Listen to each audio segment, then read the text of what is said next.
咁我上一集呢都有提過話 Monaco 其實今年都會好多嘅錶會推出啦，而今次呢一隻呢，亦都係非常之有話題嘅一隻，咁就係 Monaco 嘅 Special Edition 啦。好多外國嘅 YouTuber 其實都已經講咗噶啦，咁我希望我係廣東話算係最早嗰幾個去講呢一隻錶啦。我手頭上嘅就已經攞住咗最新嘅 Monaco Special Edition 黑色嘅一隻腕錶啦。講落去之前，我諗先好快咁講翻 Monaco 嗰個背景啦。咁話說1969年呢，就好多唔同嘅牌子都希望推出佢哋個自動計時嘅一個機芯啦嘅一個腕錶啦。咁當時Heuer亦都係其中一份子啦。當時嗰個老闆啦 Jack Heuer 啦，咁佢就覺得咁勁嘅一個機芯，咁突破性嘅機芯，當然要出一個特別啲嘅殼啦，去紀念翻呢件事啦。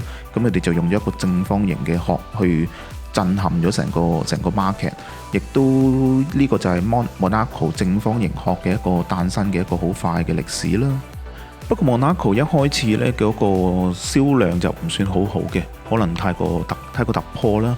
咁而去到1974年度呢，當時就唔同嘅錶都開始研發一個黑色嘅錶嘅技術啦。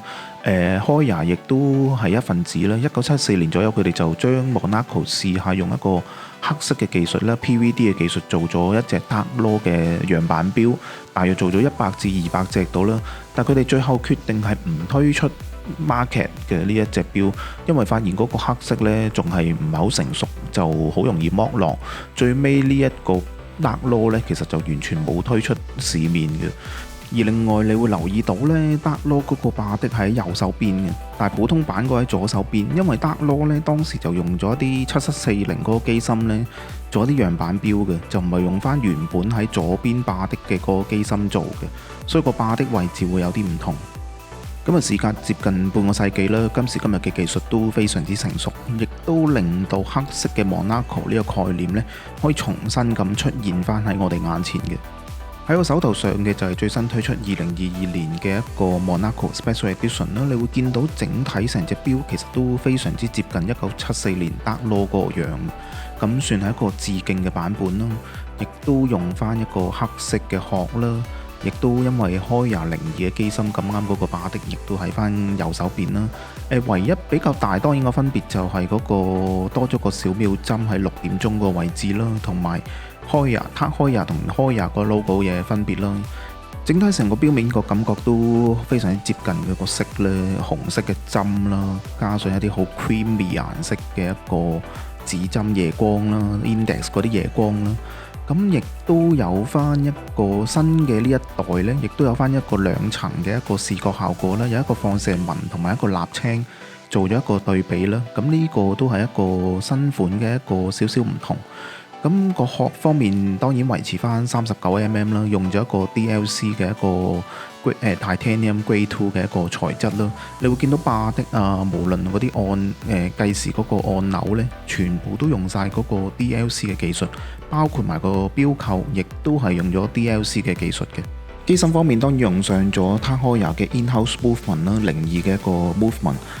有啲美中不足就係始終02呢一個機芯呢，佢有翻一個小錶盤係6點鐘嘅方向，咁就同原本Monaco 喺3點鐘位置嗰個小錶盤呢，就有少少美中不足嘅。